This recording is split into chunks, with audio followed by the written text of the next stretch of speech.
1000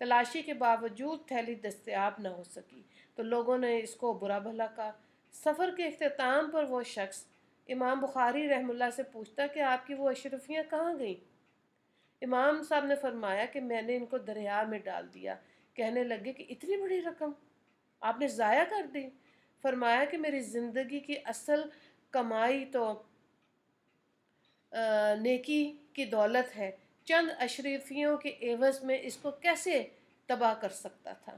ظاہر ہے اب دیکھیں جو آتے ہیں نا اسناد میں راوی اور صحابہ جو روایت کرتے ہیں ان کا پرہیزگار ہونا، متقی ہونا بہت ضروری ہے، تبھی وہ صحیح حدیث مانی جاتی ہے۔ اور یہ جو دو کتابیں ہیں صحیح بخاری اور صحیح مسلم، اس میں اسناد اور متن بالکل اوتھینٹک ہے، اسی لیے پوری دنیا میں ان دو کتابوں کو پوری دنیا میں پڑھا جاتا ہے، یہاں سے رائے لی جاتی ہے، فقہ بنائی جاتی ہے۔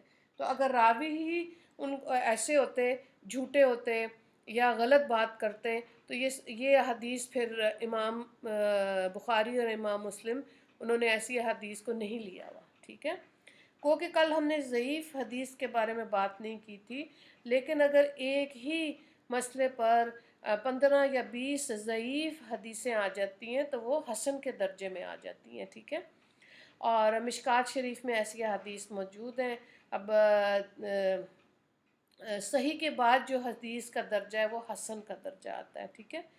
اچھا، امام صاحب کی ہم بات کر رہے تھے تو ان کا حسن سلوک اور احسان یہ تھا جو ہم نے کل بھی دیکھا تھا کہ کئی دن کھانا کھائے پیے بغیر گزار دیتے تھے، اور کبھی صرف 7 بادام کھایا کرتے تھے۔ تو ملا علی قاری رحمہ اللہ فرماتے ہیں کہ امام بخاری کو ہر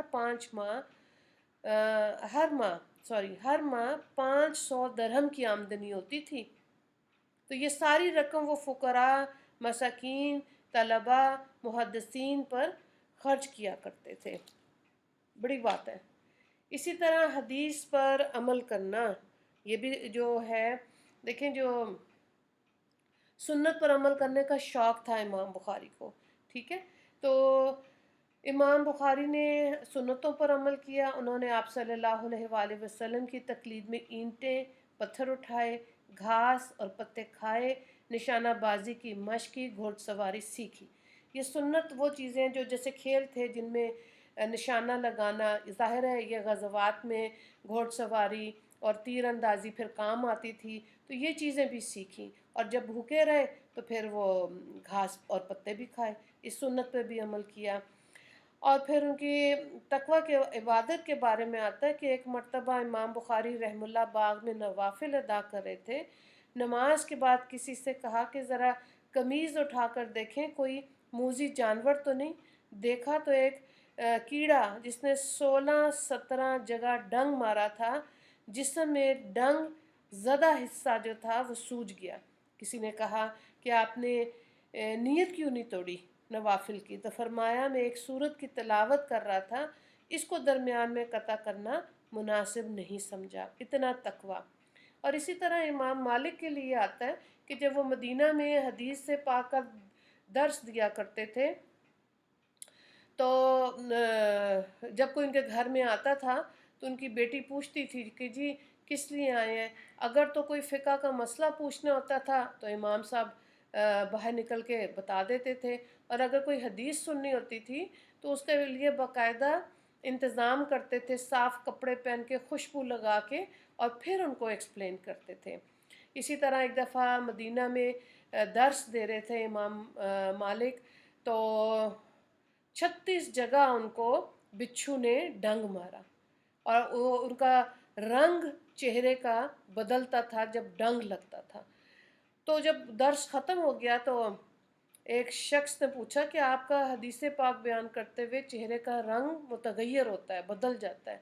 تو انہوں نے وضاحت کی کہ اس طرح ایک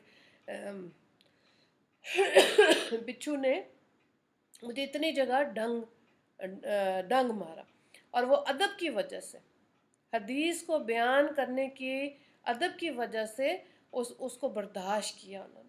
تو حدیث پاک کا اتنا زیادہ ادب ہے، ٹھیک ہے۔ تو یہ کوشش آپ بھی کریں کہ باوضو ہو کے 2 رکعت نفل پڑھ کے اور پھر حدیث پاک کو سنیں، تاکہ اس کا اثر پھر انشاءاللہ آپ کو دیر تک آپ کو رہے گا۔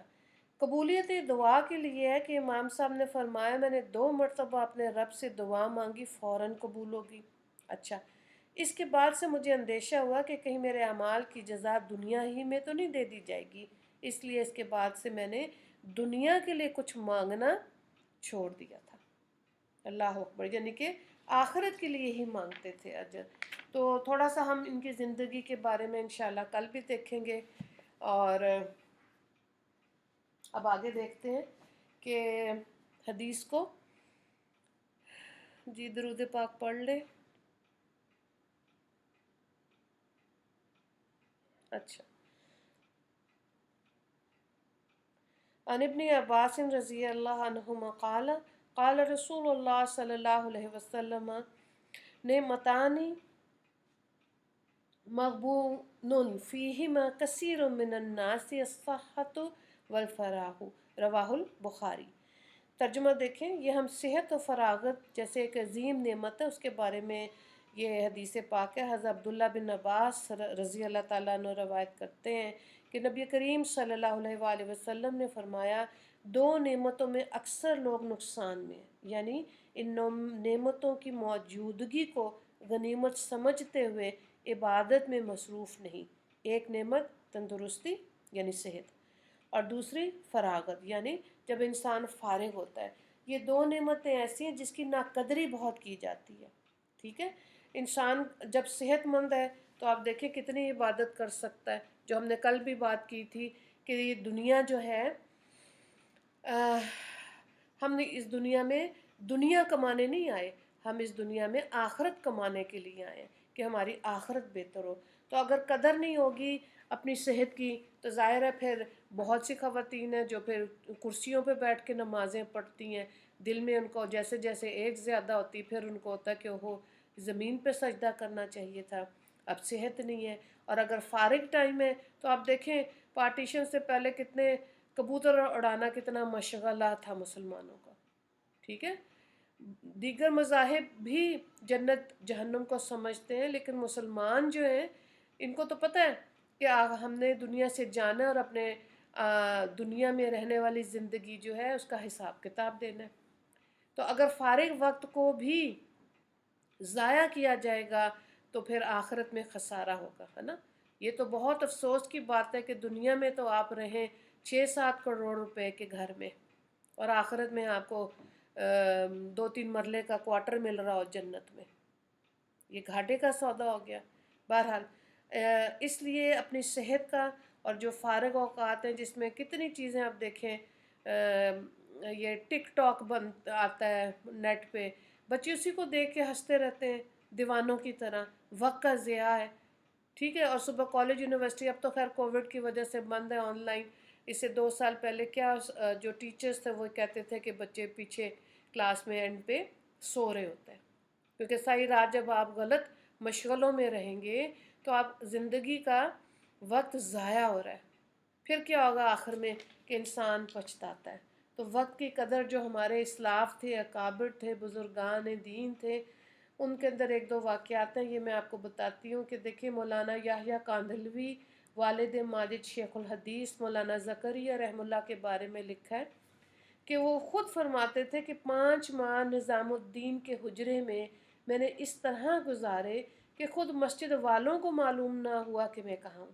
چنانچہ اس زمانے میں کاندھلہ سے نکاح طلبی کا تار آیا، لوگوں نے یہ کہہ کر واپس کر دیا کہ وہ تو یہاں پہ رہتے ہی نہیں ہیں، لیکن اسی عرصے میں اتنی خاموشی میں انہوں نے بخاری، سیرت ابن ہشام، طحاوی، ہدایہ، فتح القدیر، اس کا بہت اچھی طرح سے مطالعہ کر لیا تھا ان کتابوں کا، اور یہ بڑی خوبصورت کتابیں ہیں، اور اللہ سے توفیق مانگے تو یہ کتابیں پڑھنے کی اللہ تعالیٰ توفیق دے، تاکہ اتنا کثیر اور ذخیرہ ہے علم کا، ٹھیک ہے۔ تو شوق ہوگا تو انشاءاللہ اللہ تعالیٰ ضرور عطا کریں گے۔ اور مجھے خود بھی ہوتا تھا کافی عرصے، جس طرح اگر گھر کی گروسری آئی ہے، یہ چیزیں آئی ہیں، تو کم از کم 1 کتاب تو آپ خریدیں نا مہینے کی، ٹھیک ہے، آپ 4-5 سال میں آپ کی لائبریری خود ہی بخود بن جائے گی، لیکن پڑھنے کا شوق ہونا چاہیے اور مستند کتاب پڑھیں جو مفید ہو، جس کا فائدہ بھی ہو، صحیح کتاب کو پڑھیں۔ اسی طرح حضرت میاں جی نور محمد کے بارے میں لکھا کہ بازار سے کوئی چیز خریدتے تو پیسوں کی تھیلی دکاندار کے سامنے کر دیتے کہ اس میں سے پیسے نکال لو جتنے نکالنے، اور اتنی دیر میں سبحان اللہ پڑھ لیتے تھے۔ اور وہ ایک دفعہ ایک آدمی پیسوں کی تھیلی لے کے ہی بھاگ گیا، لیکن انہوں نے واپس مڑ کے بھی نہیں دیکھا کہ اس میں کون پڑھے، اللہ کی یاد میں سے وقت جو ہے وہ ضائع کیوں ہو۔ اب دیکھیں یہ بھی حدیث پاک ہے، مفہوم اس کا یہ ہے کہ جنت میں جب جنتی چلے جائیں گے سب جنتی پچھتائیں گے۔ کیوں؟ اس میں یہ آتا ہے، اس کی تشریح میں یہ آتا ہے کہ دیکھیں جن کا درجہ کم ہوگا، کیونکہ جنت میں تو درجہ ہے نا، جنت تو ہے، تمام امت محمدیہ کے لیے جنت کا وعدہ ہے، لیکن درجے کا وعدہ کوئی نہیں۔ تو جب جنت میں جائیں گے تو اپنے اعمال کے حساب سے جنت ملے گی۔ جنہوں نے ذرا غفلت والی زندگی گزاری ہے، ظاہر ہے جنت کا سب سے کم درجہ ان کے لیے ہوگا، اور وہ اس چیز پہ حسرت کریں گے کہ جو ہمیں وقت ملا تھا وہ ہم نے کیوں ضائع کر دیا، کیونکہ یہ وہاں تو موت نہیں ہے جو ہم نے کل بھی دیکھا تھا۔ اور اس کے بعد درجوں میں اسی طرح سے اضافہ ہوتے ہوتے ہوتے، اور جب بزرگان دین ولی اولیاء کی بات آتی ہے تو وہ بھی پچھتائیں گے۔ کیوں؟ وہ اس لیے پچھتائیں گے کہ ہماری ایک سانس جو آئی، اس سانس میں بھی ہم اللہ کی نعمتوں کے شکر گزار کیوں نہ ہوئے، ہم اللہ کے ذکر سے غافل کیوں ہوئے۔ ٹھیک ہے، تصوف میں ہر لمحے جو دھیان توجہ ہے نا دل میں، وہ اللہ کی طرف رکھنی سکھائی جاتی ہے کہ دھیان آپ کا اللہ کی طرف ہو، ہاتھ سے آپ دنیا کے کام کریں۔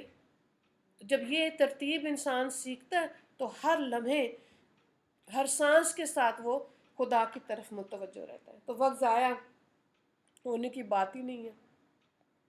ٹھیک ہے، تو اب یہ دیکھیں بہت سے اگر آپ پڑھیں نا اللہ والوں کے قصے، تو بہت زیادہ وہ کھانے میں اپنا ٹائم ضائع نہیں کیا کرتے تھے کہ ہم آدھا گھنٹہ کھانا کھا رہے ہیں، 15 منٹ کھا رہے ہیں، نہیں، وہ ایسے کرتے تھے کہ کوئی ستو پیا اور پانی پیا، اور وہ اندر سے ڈائجسٹ کرنے کے لیے بھی ٹائم نہیں ہے، کم کھاتے تھے تاکہ زیادہ وقت علم کو حاصل کیا جائے۔ تو اب یہ دیکھیں کہ اگر مقصد کا نہیں پتہ نا کہ زندگی ہم نے کیوں گزارنی ہے، ہم دنیا میں کیوں آئے ہیں، تو پھر آخرت کے درجوں کا خسارہ سہنا پڑے گا۔ اور دنیا اللہ نے اس لیے بنائی کہ یہاں پر اللہ تعالیٰ نے چاہا کہ جس مخلوق کو میں نے علم اور عقل دی، ٹھیک ہے، علم، عقل دی اور مرضی دی، یعنی کہ آپ کہیں علم اور مرضی دی، فرشتوں کو تو نہیں دی، انسان کو دی، تو اللہ نے اس لیے دی کہ وہ اللہ کو پہچانے۔ یہ ہے زندگی کا مقصد۔ جس کو اللہ کی پہچان مل جاتی ہے وہ کیا ہوتا ہے، وہ مسلمان سے مومن بن جاتا ہے۔ تو پھر مومن کی ڈیوٹی ہے، ٹھیک ہے، اس کے لیے اللہ نے چیزیں رکھی ہیں دنیا میں کرنے کے لیے کہ جو نان مسلم ہے، غیر مسلمان ہیں، ان کو اللہ کی پہچان کرائی جائے۔ اگر آج مسلمان اپنی پہچان بھول گئے، غفلت میں وقت گزار رہے ہیں، تو پھر خسارہ اس کا یہ ہے کہ دنیا میں جو نان مسلمز ہیں وہ دنیا میں دنیا پر چھا رہے ہیں، اور مسلمان اپنی شناخت کھوتے جا رہے ہیں۔ تو اس میں ضروری ہے کہ دین کا علم حاصل کیا جائے، اس پہ عمل کیا جائے، دوسروں کو دعوت دی جائے اور دائرہ اسلام میں داخل کیا جائے۔ یہ ہر امتی کا کام ہے، ٹھیک ہے، یہ بہت ضروری ہے کہ اس طرح سے زندگی کو گزاریں۔ تو اس کے لیے اب دیکھیں اگر یہ وقت کی قدر کا اندازہ نہیں نہ ہوگا تو فضول دن ضائع ہوتے ہیں، اور پھر انسان اینڈ میں آ کے بہت جگہ آپ دیکھیں اسکول، کالج، یونیورسٹیز میں ٹائم مینجمنٹ پہ کلاسز ہوتی ہیں، ورکشاپ، سیمینارز ہو رہے ہیں کہ وقت کی قدر کریں۔ آج پیسے سے زیادہ قیمتی کیا چیز ہو گئی؟ ٹائم، وقت۔ اور یہ حدیث پاک بھی یہی ہے کہ اپنی صحت اور فارغ وقت کی قدر کریں کہ کہیں ضائع نہ ہو جائے، ٹھیک ہے۔ اگلی حدیث کو دیکھیں، یہ حدیث پاک بھی بخاری کی ہے، اور ڈیلی روٹین میں اس کے بہت حد فضائل ہیں۔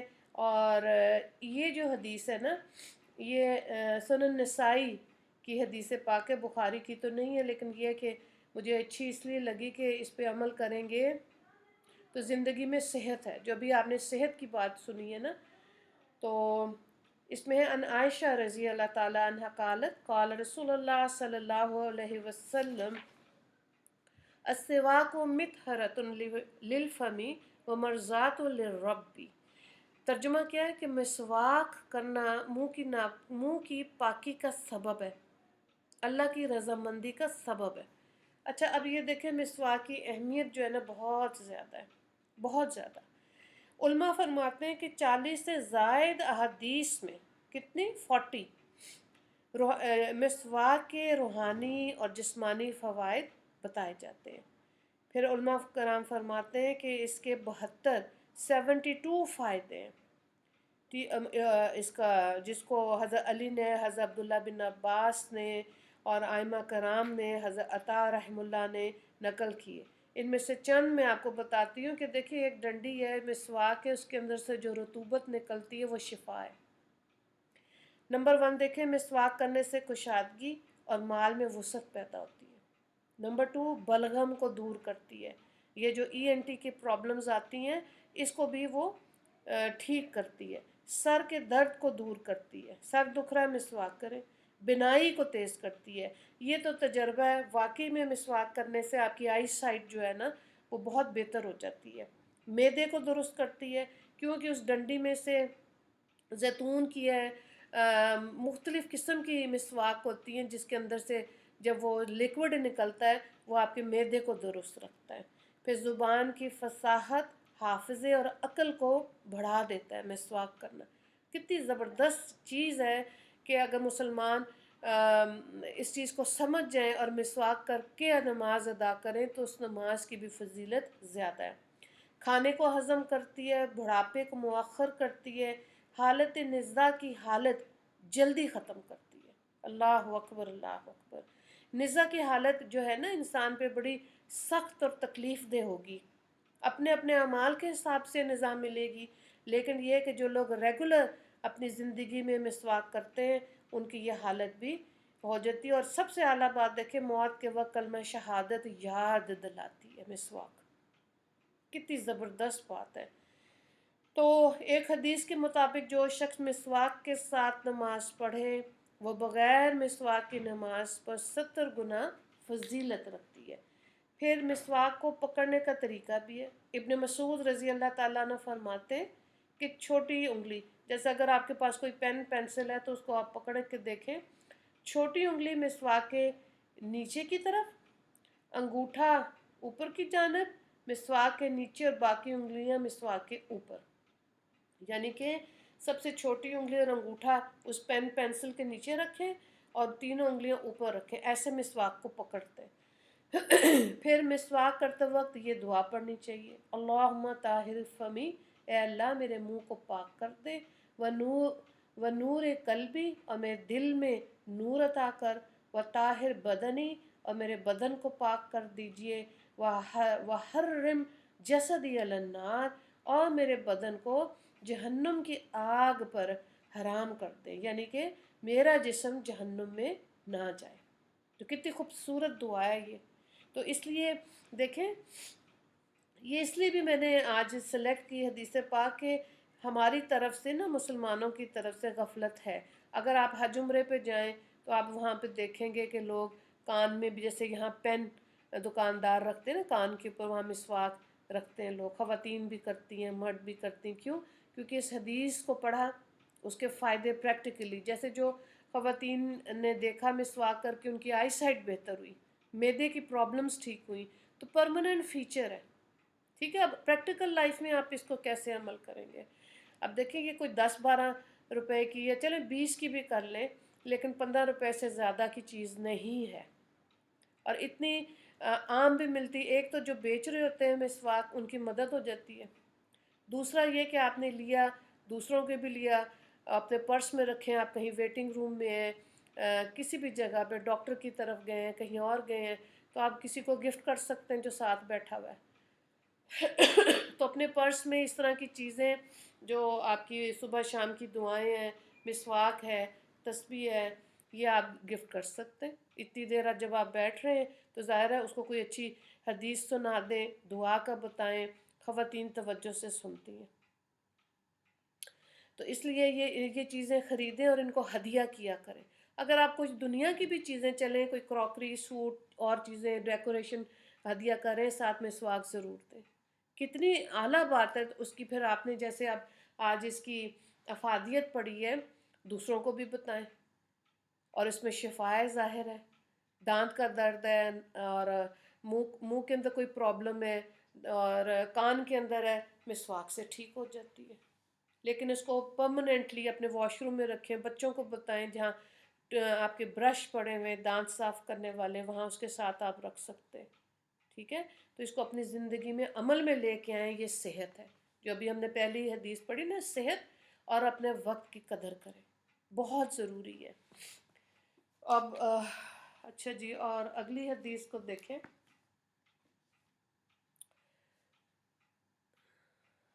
جی، یہ بھی بخاری کی ہے، اور اس میں خواتین کے پوائنٹ آف ویو سے اس حدیث کو میں نے رکھا، دیکھتے ہیں۔ حدثنا عبید بن اسماعیل حدثنا ابو اسامہ عن ہشام عن ابیہ عن عائشہ قالت، یہ ساری سند ہے۔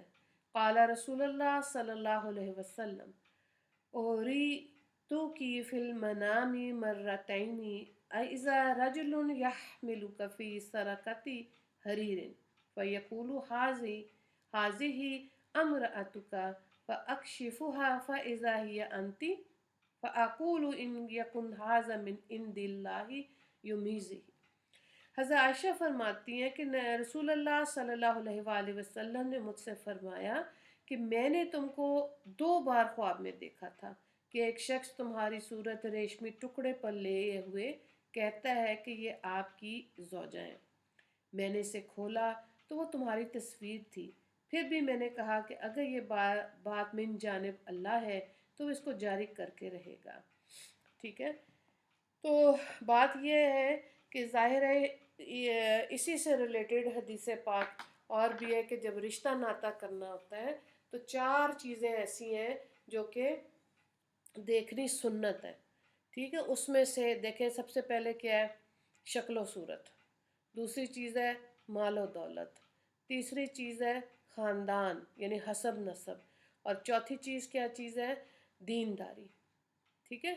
اب آپ دیکھیں، کیا جب ہم کوئی لڑکی پسند کرتے ہیں تو سب سے پہلے ہمارا کرائیٹیریا کیا ہوتا ہے؟ کیا چیز سوچتے ہیں؟ یعنی کہ انسان شکل و صورت اور مال و دولت، سب سے پہلے یہ آج کے دور میں کرائیٹیریا، ہر کسی کا نہیں، بہت سے لوگ بچی اور بچے کا خاندان اور اس کی دینداری بھی دیکھتے ہیں، ٹھیک ہے، جو ہم نے کل بھی بات کی تھی۔ تو جب آپ دین کی نسبت سے کریں گے، جیسے نبی کریم صلی اللہ علیہ وآلہ وسلم کے جو 2 داماد تھے، اس میں حضرت علی تھے، علم والے تھے، ہے نا، اس کے لیے بھی حدیث پاک میں آتا ہے، فرمایا کہ علی علم کا دروازہ ہے۔ اور پھر جو قرآن پاک کی گرامر کے حساب سے بات آتی ہے، صرف اور نحو، یہ حضرت علی رضی اللہ تعالیٰ عنہ نے اس پہ سب سے پہلے کام کیا تاکہ قرآن کو سمجھنا آسان ہو جائے، ٹھیک ہے۔ حضرت عثمان رضی اللہ تعالیٰ عنہ کے لیے آتا ہے کہ وہ مالدار تھے، یعنی کہ جب لڑکے کو پسند کیا جائے تو وہ علم والا اور اپنی خاندان کا خرچہ اٹھا سکے، یہ 2 چیزیں ضرور مد نظر رکھنی چاہیے، ٹھیک ہے۔ اور اس طرح دیکھیں، حضرت عائشہ رضی اللہ تعالیٰ عنہ کا نکاح جو ہوا، اس میں 9 سال کی عمر میں ان کی رخصتی ہوئی، گڑیوں سے وہ پہلے کھیلا کرتی تھیں۔ تو اس میں فقہ کی کتابوں میں ہے کہ جب نابالغ بچی جو ہے وہ ڈالز کے ساتھ کھیل سکتی ہے، ٹھیک ہے۔ اور آج کے دور میں جو علماء کرام کی تحقیق ہے وہ یہ ہے کہ اگر بچیاں دیر تک بڑی ہو کر بھی ڈالز کے ساتھ، گڑیوں کے ساتھ کھیل رہی ہیں تو ایسی بچیاں سائنس کی تعلیم نہیں لے سکتی۔ یہ ایک اسٹیٹسٹیکل ڈیٹا آج کے دور کا نکالا، لیکن بہرحال نابالغ بچی کھیل سکتی ہے۔ اور اس کے بعد پھر دیکھیں جب حضرت عائشہ رضی اللہ تعالیٰ عنہ کی کا نکاح ہو گیا، اور ان کے پاس ان کی خادمہ تھی بریرہ، ٹھیک ہے، وہ ان کا گھر کے کام وغیرہ کر دیا کرتی تھی۔ تو اگر خواتین کا علمی، جیسے حضرت عائشہ نے 18 سال کی عمر میں بیوہ ہوئیں، اور اس کے بعد انہوں نے حدیث اور قرآن اس کو حفظ کیا، اور اس کے بعد فقہ کی بھی تعلیم دیا کرتی تھیں، تو 47 ایئرز بیوگی کی جو زندگی تھی اس میں انہوں نے یہ کام بہت زیادہ کیا، ٹھیک ہے۔ تو اب جب وہ کام کیا تو ان کی 300 فیمیل سٹوڈنٹس تھیں حضرت عائشہ رضی اللہ تعالیٰ عنہ کی، جنہوں نے باقاعدہ ان سے تعلیم حاصل کی، اور پردے کے پیچھے بیٹھ کر بھی کتنے صحابہ کرام نے حضرت عائشہ رضی اللہ تعالیٰ عنہ سے 2226 احادیث جو ان سے مروی ہیں وہ ان میں اس کو روایت کیا، سیکھا، اور بلکہ فقہ کو سیکھا، اور فقیہہ بھی تھیں، حافظہ بھی تھیں، حدیث کو بھی بیان کیا انہوں نے۔ آج ہمارے پاس یہ جو اتنا مواد موجود ہے، اس میں حضرت عائشہ رضی اللہ تعالیٰ عنہ کا بہت بڑا حصہ ہے۔ اسی لیے سیرت عائشہ، سیرت حفصہ، ام سلمہ، آپ صلی اللہ علیہ وآلہ وسلم کی ازواج کی زندگی کو پڑھنا چاہیے، ٹھیک ہے۔ اب ان کے پاس بریرہ تھی تو وہ ان کا کام بھی کر دیا کرتی تھی۔ تو آج کے دور میں وہ خواتین جو واقعی میں ذرا مصروفیت والا ٹائم گزار رہی ہیں، صحیح معنی میں دنیا کے پوائنٹ آف ویو سے تو نہیں میں خیر کہہ رہی، لیکن اگر اس پوائنٹ آف ویو سے بھی کوئی ورکنگ لیڈیز ہیں اور انہوں نے ایک خاندان کی ذمہ داری اگر وہ اٹھا لیں، یعنی کہ ایسی فیملی رکھ لیں جس میں ان کی تربیت بھی ہو، ان کے گھر کا بھی خرچہ چلے، تو یہ بہت اس کے بدلے میں یہ حقوق العباد میں بھی آ گیا، اور ایک کمزور فیملی کو ان کو رہائش اور کھانا پینا مل گیا۔ تو اس نیت سے کل جو ہم نے نیت والی تھی نا حدیث پاک پڑھی، اس نیت سے آپ ایسی فیملی کو رکھ کے ان سے کام لیں، اور یہ ضروری نہیں ہوتا کہ ہر چیز جو ہے وہ اپنے اوپر ہی مسلط کر کے گھر کے ماحول کو پریشان رکھے خواتین، ٹھیک ہے۔ یہ بھی بہت دیکھنے میں آیا، تو کسی ایک فیملی کو سپورٹ کر کے اس سے کام لے لے، اور اپنا وقت جو ہے جو خواتین ہیں وہ علم اور تدریس میں استعمال کر سکتی ہیں۔ اب تو آن لائن آ رہا ہے سب کچھ، ہے نا، اسکول کے بچے کالج یونیورسٹیز میں، ایون اب آنے والے وقت میں یونیورسٹیز ختم ہو کے آن لائن ہی کلاسز چلیں گی اگلے 10 سال میں۔ یہ جو کووڈ آیا اس میں، اس کی وجہ سے پوری دنیا میں چینج آئے گا۔ آپ لوگ بھی اسی طرح گھر بیٹھ کے یہ کورس کر رہے ہیں، ٹھیک ہے۔ تو اس طرح ضرور دھیان دیں، اس کے اندر آپ بہت سی فیلڈز کو لا کے علم حاصل کر سکتے ہیں۔ سائنس کی بھی آپ کی یونیورسٹی کی تعلیم ہے، قرآن کی ہے، حدیث کی، آپ ان چیزوں کو گھر میں بیٹھ کے دیکھ سکتے ہیں۔ پھر شادی بیاہ کی بات جب ہوئی اور حدیث پاک، اس کو جو حدیث پاک آپ نے سنی ہے، اس میں شرعی نظر کی بات جیسے ہے کہ بچے کو اور بچی کو شرعی نظر جو ہے، مطلب آپ دکھا سکتے ہیں شادی سے پہلے، دونوں ایک دوسرے کو دیکھیں، خاندان میں بٹھائیں، لیکن ہاں بہت زیادہ جب ہو جاتی ہے نا بے تکلفی، اس میں مسائل پھر بہت آنے شروع ہو جاتے ہیں۔ بچہ اور بچی کیونکہ بات کر رہے ہوتے ہیں موبائل پہ، تو پھر وہ ظاہر ہے غصہ آیا کسی بات پہ تو والدین کو پھر نیوز ہی ملتی ہے کہ جی بات ہم نے نہیں ادھر رشتہ کرنا۔ تو جائز چیز کو، اللہ کی حدود کو نہ توڑا جائے، ان چیزوں کو مد نظر رکھتے ہوئے جب زندگی گزاریں گے تو ہی اس کا فائدہ ملے گا، ٹھیک ہے۔ اگلا دیکھیں ایک اور حدیث پاک، یہ تو اس ریفرنس میں خواتین کی پوائنٹ آف ویو سے بات آ گئی، اور اب غسل کے بارے میں جو کتاب الغسل ہے اس کے بیان کے اندر بھی جو بات آ رہی ہے، اس کو بھی حدیث پاک کو دیکھیں تاکہ خواتین ڈیلی روٹین میں اس چیز میں بہت زیادہ کمی نظر آتی ہے۔ کہاں کمی آتی؟ بہت زیادہ ایلیٹ کلاس میں، اور بہت زیادہ جہاں پہ نماز کی آگاہی نہیں ہے، دین کی سمجھ نہیں ہے، غربت کی وجہ سے۔ تو یہ دو طبقے ایسے ہیں جہاں پر غسل کی وجہ سے کو نہیں سمجھا، مطلب خواتین کو نہیں پتہ غسل کیا، اور یہ ناپاکی جو ہے نا اس کی سزا بہت سخت ہے، اور دنیا میں بھی، یعنی کہ اگر غسل نہیں کیا، جیسے اب ایام آتے ہیں خواتین کو دن، تو اب اس کے حساب سے اگر غسل نہیں کر رہی خواتین، کرنا چاہیے جیسے پاک ہو گئی تاکہ نماز اپنی شروع کریں، قرآن پاک پڑھ سکتی ہیں، اور اس کے اندر اگر کوتاہی آ گئی، دیر آ گئی، تو پھر یہ اس میں گنہگار ہوتی ہیں، اور اس کا گناہ بہت سخت ہے۔ اسی طرح غسل جنابت کیا ہے؟ غسل جنابت یہ ہے کہ میاں بیوی کا تعلق ہو گیا، اس کے بعد غسل جنابت جو ہے وہ فرض ہے، تبھی پاک ہوں گی، ہے نا؟ تو بہت سی بچیاں ایسی ہوتی ہیں جب جن کو نہیں پتہ، شادی ہو گئی، وہ نیل پالش لگی ہوئی، اگلے دن پھر ولیمے کے لیے تیار ہونے کے لیے پارلر چلی گئیں، تو وہ غسل کیا ہی کوئی نہیں، پتہ ہی نہیں کہ یہ اس کو نیل پالش کو صاف کریں، تبھی پاک ہوں گی نا۔ تو یہ بہت ضروری ہے کہ آپ بچیوں کو بالکل جو خواتین سے ریلیٹڈ چیزیں ہیں وہ ان کے بارے میں ان کو بتانا، ورنہ پھر ایسی اولادیں جب پیدا ہوتی ہیں ایسی عورتوں سے جن میں غفلت ہے، یا مردوں سے جن میں غفلت ہے، تو وہ اولادیں پھر اس چیز کا اثر بھی رکھتی ہیں نا، کہ پاکی ملی کوئی نہیں، ہے نا؟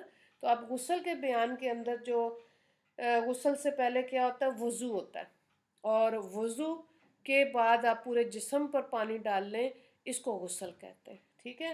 حدیث پاک دیکھیں، حدثنا عبد اللہ ابن یوسف قال اخبرنا مالک عن ہشام بن عروہ عن ابیہ عن عائشہ زوج النبی صلی اللہ علیہ وسلم ان النبی صلی اللہ علیہ وسلم کان اذا اغتسل من الجنابۃ بدأ فغسل يديه ثم يتوضأ كما يتوضأ للصلاة ثم يدخل أصابعه في الماء فيخلل بها أصول شعره ثم يصب على رأسه ثلاث غرف بيده ثم يفيض الماء على جلده كله۔ ترجمے کو دیکھیں، نبی کریم صلی اللہ علیہ وآلہ وسلم کی زوجہ محترمہ سیدہ عائشہ صدیقہ رضی اللہ تعالیٰ عنہ روایت کرتی ہیں کہ جب نبی کریم صلی اللہ علیہ وآلہ وسلم غسل جنابت کا آغاز کرتے تو پہلے دونوں ہاتھ دھوتے، پھر اسی طرح وضو کرتے جیسے نماز کے لیے وضو کرتے، پھر اپنی انگلیاں پانی میں ڈال کر ان کے ذریعے بالوں کی جڑوں کا خلال کرتے۔ اس زمانے میں تو کیا تھا کہ پانی کم ہوتا تھا نا، پانی کو جمع کیا جاتا تھا، پھر اس سے وضو، غسل اور نہانے کا کام لیا جاتا تھا۔ یہ اس طرح تھوڑی تھا کہ نلکے لگے ہوئے گھروں کے اندر اور آپ نے نلکا کھولا پانی آ رہا، الا ماشاء اللہ گرم بھی آ رہا سردیوں میں۔ آنے والے وقت میں جیسے 2050 کے لیے جو جیولوجسٹ ہیں وہ یہ کہتے ہیں کہ پانی کم ہو جائے گا دنیا میں، اور پھر اس طرح کے گھر بنیں گے دوبارہ سے جہاں پہ نلکے نہیں لگیں گے اور پانی کو جمع کیا جائے گا، بلکہ بہت سے لوگ تو ان ایریاز، ان ملکوں کی طرف ہجرت کر جائیں گے جہاں پانی ہوگا، ٹھیک ہے؟ تو پانی کی قدر کرنا، پانی کا غلط استعمال جو ہے وہ گناہ کبیرہ ہے۔ تو یہ جو ہمارے ہاں کام کے لیے جو آتے ہیں، نلکا کھولا پانی ضائع، اور کپڑے دھل رہے ہیں، برتن دھل رہے ہیں، یہ چیک رکھنا ہے، یہ گناہ کبیرہ ہے، ٹھیک ہے؟ اس کا مس یوز آف واٹر جو ہے نا، اس پہ بہت سخت گناہ ہے۔ اچھا حدیث کی طرف آ جائیں، پھر بالوں کی جڑوں کا خلال کرتے، پھر دونوں ہاتھوں کے ذریعے 3 مرتبہ سر پر پانی ڈالتے، اور پھر جو پورے جسم پر پانی بہا دیتے، یہ غسل ہے، ٹھیک ہے؟ اب اس میں دیکھیں، یہ نہیں ہو سکتا کہ بالکل ہی پتہ ہی نہ ہو اور پھر انسان گنہگار ہو، اور اس لیے غسل کا سمجھنا، بعض خواتین جب ہم مدرسے میں تھے تو آتی تھی خواتین اپنی بیٹیوں کو لے کے، جی اس کی شادی ہونے والی، اس کو غسل کا طریقہ بتائیں۔ تو بات یہ ہے کہ ہر مہینے جو حیض ہو رہے ہیں اس سے بھی صاف ہو کے غسل تو کرنا ضروری ہے نا، تبھی تو پاک ہوں گے۔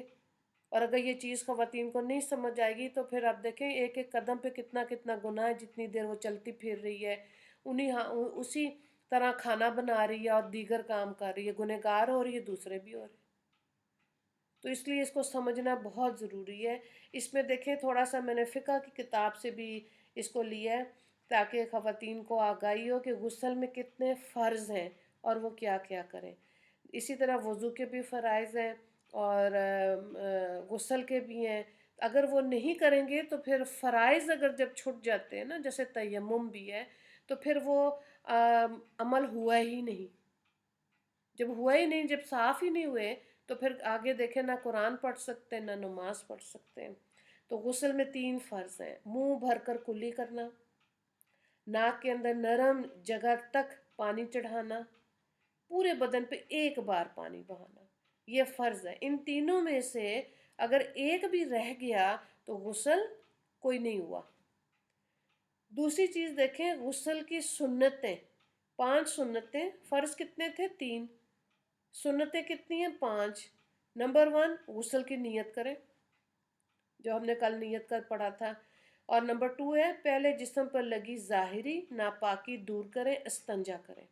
ٹھیک ہے. بہت سی عورتیں، ان کو استنجے کا نہیں پتہ کہ یہ کیا ہوتا ہے. تو استنجا ہوتا ہے اپنی شرمگاہ کو دھونا، اس کو استنجا کہتے ہیں. پھر وضو کرنا. جب یہ ناپاکی ختم ہو گئی تو اب کیا کریں گے؟ وضو کریں گے.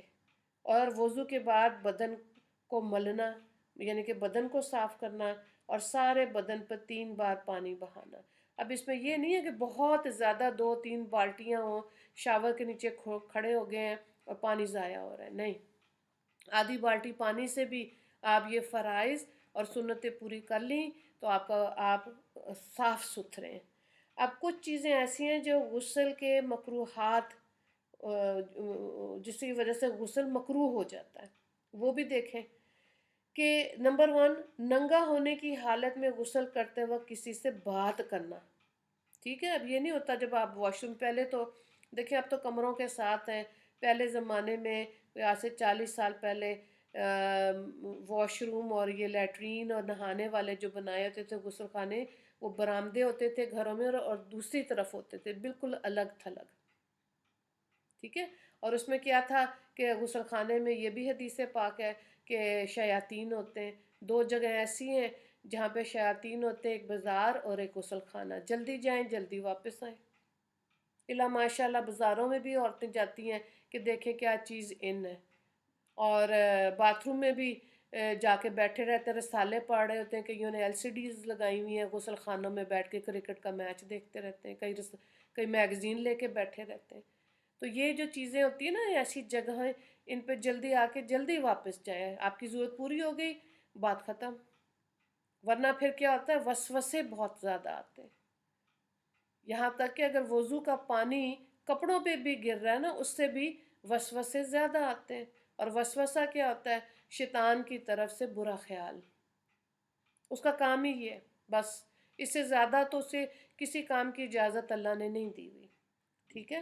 تو اس لیے بہت ضروری ہے کہ یہ وسوسوں سے بچنا. ورنہ وسوسوں کی وجہ سے جو لوگ زیادہ وسوسوں میں رہتے ہیں، وہ بدگمانی ان کے اندر زیادہ ہوتی ہے. اور بدگمانی کیا ہے؟ Negative thinking. ہر ایک ہی برا لگ رہا ہے، ہر ایک ہی کے لیے ہاں نہیں اس نے ایسے نہیں ایسے کیا ہوگا. یہ چیزیں انسان کے دماغ میں آ جاتی ہیں. اور پھر آخری، اچھا نہیں، پھر اس میں کہ قبلے کی جانب. اچھا ایک تو یہ نا بات نہیں کرنی. واش روم میں چلے گئے تو آپ نے باتیں کرنی شروع کر دی ہیں، موبائل لے کر چلے گئے ہیں، تو آپ کا غسل مکروہ ہو گیا. نمبر 2، قبلے کی جانب رخ کر کے غسل کرنا. نارملی یہ دیکھیں ہمارے ہاں لیٹرین یا واش روم میں جو سیٹ ہوتی ہے نا، وہ قبلہ رخ نہیں ہوتی. اس چیز کی جیسے جیسے آگاہی ملتی ہے، لوگ باتھ روم بناتے وقت ان چیزوں کا خیال رکھتے ہیں. درمیان میں وہ پلاسٹک کے ملتے ہیں کور، وہ درمیان میں لگا دیتے ہیں. ٹھیک ہے. تاکہ نہانے والی جگہ اور دوسری سیٹ جو ہے وہ علیحدہ رہے. پانی بہت زیادہ استعمال کرنا، یہ بھی غسل مکروہ ہو گیا. ٹھیک ہے. اب دیکھیں یہ ایسی چیز ہے جو کہ جب پہلی دفعہ میں نے پڑھا کہ پانی کا استعمال اگر زیادہ ہو رہا ہے نا، ضرورت الزائد، تو گناہ کبیرہ ہے. اب اس میں ساری چیزیں، گاڑیاں دھل رہی ہیں، پانی میٹھا پانی ضائع ہو رہا ہے. اور آنے والے وقت میں کیا ہے کہ پانی دنیا سے کم ہو جائے گا، اس کی سطح زمین سے بہت زیادہ نیچے جا چکی ہے. تو یہاں پہ ان چیزوں کا خیال رکھنا ہے. پھر نمبر 4 پہ دیکھیں، اتنا کم پانی لینا کہ اچھی طرح سے غسل نہ کر سکے، تب بھی مکروہ ہو جاتا ہے. ٹھیک ہے. یعنی کہ غسل ہوا ہی نہیں، کہ اتنی کنجوسی سے پانی کو استعمال کیا. اچھا، یہ میں نے دیکھا ہے کہ پاکستان میں آج بھی بہت سی ایسی ریموٹ ایریاز پہاڑوں پہ جو لوگ رہتے ہیں جن کے لیے پانی کو جمع کرنا مشکل ہے، وہ لوگ واقعی میں نہیں نہاتے۔ جیسے ایک گاؤں کا رواج کیا سننے میں آیا کہ کوئی مر جاتا ہے 40 دن کوئی نہاتا ہی نہیں ہے۔ تو اس سے پوچھا کہ بھئی اگر 20 دن بعد کوئی اور مر گیا تو پھر کہتی پھر +20 days نہیں نہانا۔ اندازہ کریں، تو اتنی ناپاکی کے اندر ہی بچے پیدا ہو رہے ہیں، سارے کام ہو رہے ہیں، گندگی ہے۔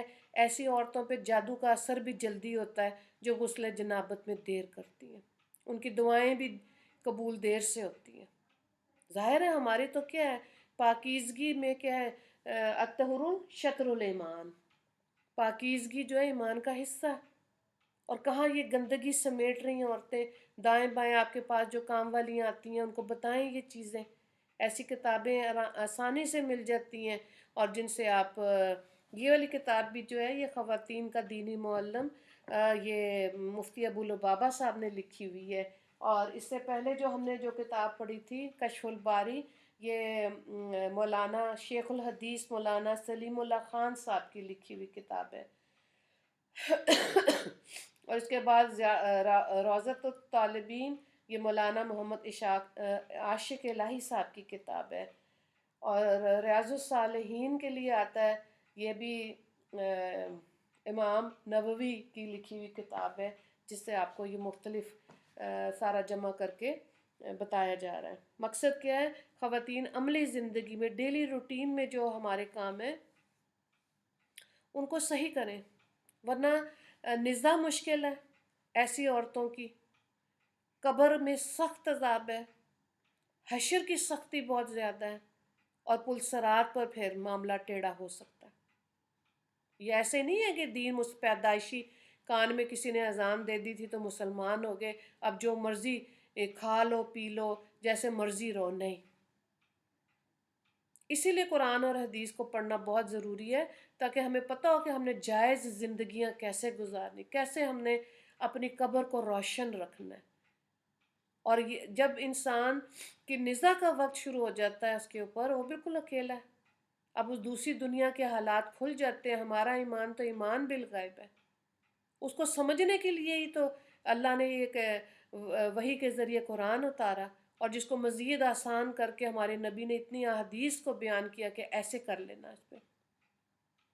تو زندگیوں میں اپنے آپ کو آسانی کی طرف تبھی لے کر جائیں گے جب ان چیزوں کا علم حاصل ہوگا، اور اپنے بچوں کو بھی سکھائیں۔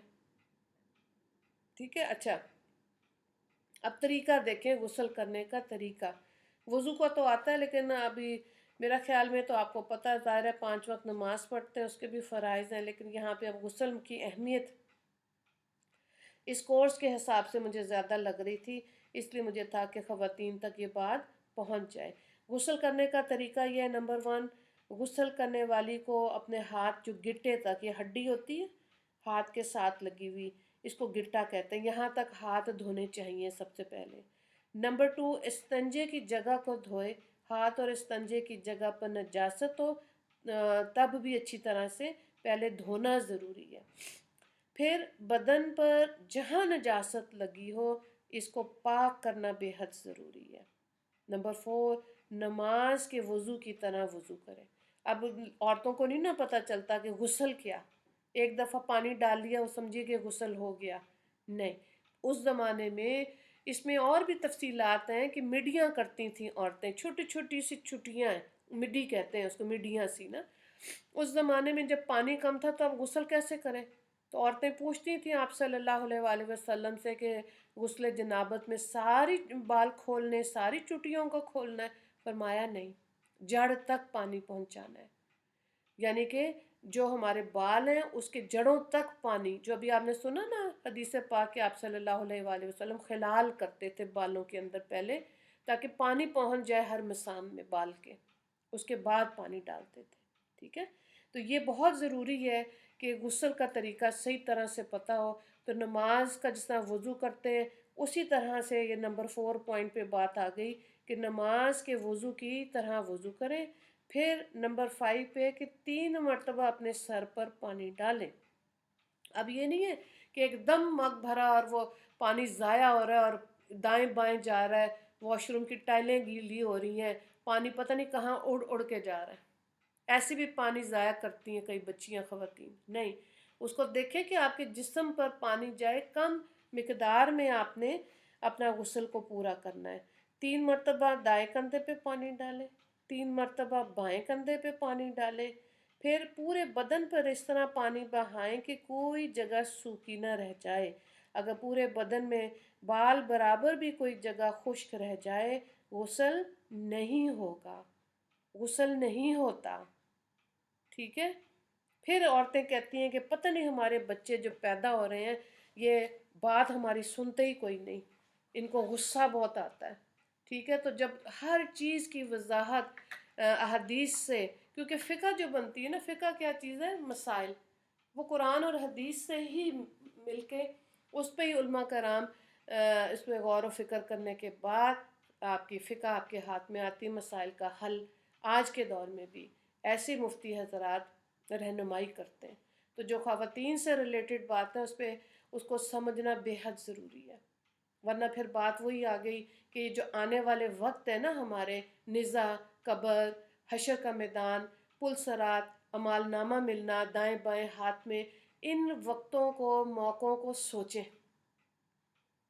یہ ایسے نہیں ہے کہ بس مر گئے تو جان چھٹ گئی، یا جیسے ہندو کہتے ہیں بس جلا دو تو ختم ہو گیا۔ اب تو مسلمان بھی جلا دیتے ہیں، کیونکہ قبر کا انتظام باہر کے ملکوں میں یہ سننے میں آیا کہ وہاں پہ مہنگی ہے قبر، اور قبر کے اندر تدفین بہت مہنگی، اتنی ایکسپینسو ہے، تو بچے کہتے ہیں چلو جلا دیتے ہیں، ٹھیک ہے؟ یعنی کہ یہ وقت آتا جا رہا ہے آہستہ آہستہ، تو قدر کریں اپنے مسلمان ہونے کی، اور بچوں کو، بیٹیوں کو، بہوؤں کو غسل دینا ضرور سکھائیں، تاکہ کل جب ہمارے پہ یہ وقت آئے تو ہم بھی خیر و عافیت سے اپنے بچوں کے، بیٹیوں کے ہاتھوں ہی غسل کر کے کفن پہن کے قبر کے حوالے ہو جائیں۔ اور اگر یہ چیز نہیں ہے، بیٹوں کو ہم نے اتنا اتنا پڑھایا، نماز جنازہ سکھائی کوئی نہیں، ٹھیک ہے؟ آپ کے دائیں بائیں کوئی سیکنڈ کزن، تھرڈ کزن میں کبھی آپ نے سنا کہ بیٹے نے خود غسل دیا ہے باپ کو؟ کیوں نہیں ہم ایسے یہ زیادہ تعداد میں واقعات سنتے؟ پتہ ہی نہیں تھا، کرائے کے لوگ آ رہے ہوتے، ٹھیک ہے؟ تو اس لیے ایسے نہیں ہو سکتا کہ انسان گندگی میں زندگی گزارے۔ وہ خواتین جن کے ناخن لمبے لمبے ہوتے ہیں، ان کو بھی وسوسے زیادہ آتے ہیں۔ سنن نبی داؤد کی حدیث پاک ہے، اس میں سے بھی انشاءاللہ سلیکٹ کریں گے کہ اللہ تعالیٰ نے جانوروں کے لیے، وہ جانور جنہوں نے چیر پھاڑ کے دوسرا جانور کھانا ہے، ان کے لیے اللہ نے ناخن رکھے ہیں، وہ ان سے اس کا کھانے کا کام استعمال کرتے ہیں۔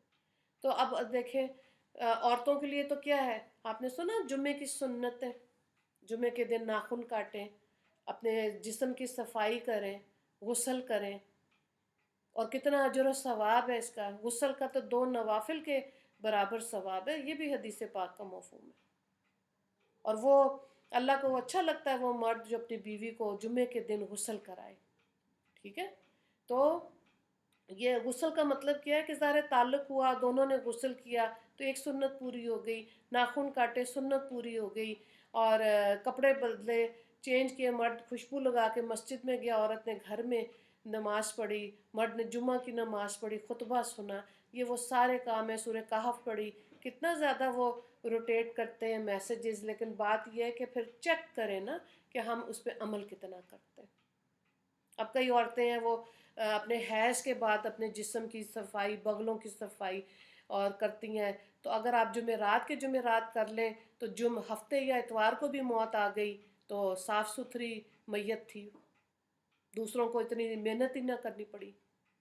تو اس لیے ہفتے میں ان چیزوں کا دین کو سیکھنا صحیح طرح سے اور اس پہ عمل کرنا بہت ضروری ہے، تاکہ جب ہم دنیا سے جائیں تو آگے کی ساری منزلیں آسان ہوں۔ اور یہ تبھی ہوگا کہ ویکلی، ڈیلی بیسس پہ کیا صفائی ہے، ویکلی کیا صفائی ہے، وہ ان چیزوں کا خیال رکھیں خواتین اپنے جسم کی۔ اور ظاہر ہے جس عورت کا وضو اچھا ہوتا ہے، اللہ کا وعدہ ہے اس کا دل صاف ہوتا رہتا ہے، کیونکہ ہماری روح کے اندر بھی تو بیماریاں ہیں، ٹھیک ہے؟ وہ بھی انشاءاللہ آگے جا کے ہم انشاءاللہ ڈسکس کریں گے۔ تو اس لیے جب روح کی بھی بیماری ہیں، جسم کی بیماری ہیں، اور نہانے سے کتنا صاف ستھرا رہتے ہیں ہو گئے نا. تو اگر نہیں آیا ہاتھ دھونا، ہاتھ ملانا، تو اللہ نے یہ چھوٹا سا جو جراثیم، جس کو آپ کہتے ہیں نا نمرود کے ناک میں جب مچھر گیا، جب اس نے خدائی کا دعویٰ کیا تو اللہ نے کیسے اسے بدلہ لیا. تو اس مچھر سے بھی چھوٹا سا یہ جراثیم ہے کووڈ کا، جس کے اندر یہ آپ دیکھیں ہاتھ نہیں ملانا، ہاتھ دھوئیں، ڈسٹنس رکھیں. لوگ ملنا ہی نہیں چاہ رہے تھے، اللہ نے کتنا دور دور کر دیا. اور اب ترستے ہیں کہ ہائے عمرے پہ کیسے جائیں، ملیں کیسے، وہ خاندان کی رونقیں کہاں چلی گئیں. ٹھیک ہے، تو کتنی چھوٹے سے ایک جراثیم سے اللہ تعالیٰ نے وہ کام لے لیا. ان چیزوں پہ غور کرنا چاہیے کہ ہمارے سراؤنڈنگز میں جو کچھ ہو رہا ہے، اصل میں تو یہ ہماری جو ڈیلی روٹین کی لائف ہے اس کو ٹھیک طرح سے، کہ ہمارا وقت اور صحت دونوں ٹھیک رہیں گی تو ہی تو ہم نیکی کر سکتے ہیں اور دنیا سے خیر و عافیت سے جائیں گے. آج کا اگر آپ دیکھیں پہلی حدیث کو جہاں پہ ہم نے بات ختم کی ہے، مکمل کی ہے، وہ یہی ہے کہ اپنے وقت کی اور صحت کی قدر کریں. اگر صحت نہیں ہوگی تب بھی آپ کو ایک دوسرے سے ملنا اچھا نہیں لگے گا، کیونکہ عورت کے اندر چڑچڑا پن آتا ہے، پھر اپنے ضرورت کے کام ہی نہیں ہو سکتے. ٹھیک ہے، تو اپنی صحت کی قدر کریں. اور یہ بہت، اب آپ نے اس کووڈ میں کیا دیکھا کہ لوگ 5 دن میں 3 دن میں دنیا سے چلے گئے. صحت مند لوگ کتنی تیزی سے اس جراثیم کو کیچ کر رہے ہیں. ٹھیک ہے، تو اللہ تعالیٰ ایسی وبائی امراض سے بھی ہماری حفاظت کرے اور ہمیں صحیح معنی میں دین کی سمجھ لینے کی توفیق دے. ہمیں اپنے وقت کو ضائع کرنے سے اللہ بچائے. جو مس یوز آف ٹائم آج کے زمانے میں ہو رہا ہے، اس کی قدر کریں. کسی کے اعتماد داری دیکھیں کتنی ضروری ہے. پہلے یہ نیٹ نہیں ہوتا تھا تو ایک دوسرے سے لوگ ملتے تھے. ٹھیک ہے، بیمار سے اپنے لیے دعا کرائیں. حدیث پاک کا مفہوم ہے دعا قبول ہوتی ہے. ٹھیک ہے، تو اس لیے انشاءاللہ آپ نے اس کو اتنا خوف زدہ نہیں ہونا کہ یہ علم کیا ہے. ضرور لیں، دنیا کی بھی تعلیم اور دین کی بھی تعلیم لیں اور اللہ تعالیٰ آسانی کرے. انشاءاللہ کل بخاری شریف کی ہی تھوڑا سا امام بخاری کی زندگی کو اور دیکھیں گے، اور مختلف دوسری اور احادیث کو بھی ہم انشاءاللہ دیکھیں گے. ٹھیک ہے، اس کے بعد پھر ہم مسلم شریف کا آغاز کریں گے. تو آپ ٹھیک ہے، وآخر دعوانا ان الحمد للہ رب العالمین. اللہم اغفر للمسلمین والمسلمات والمؤمنین والمؤمنات.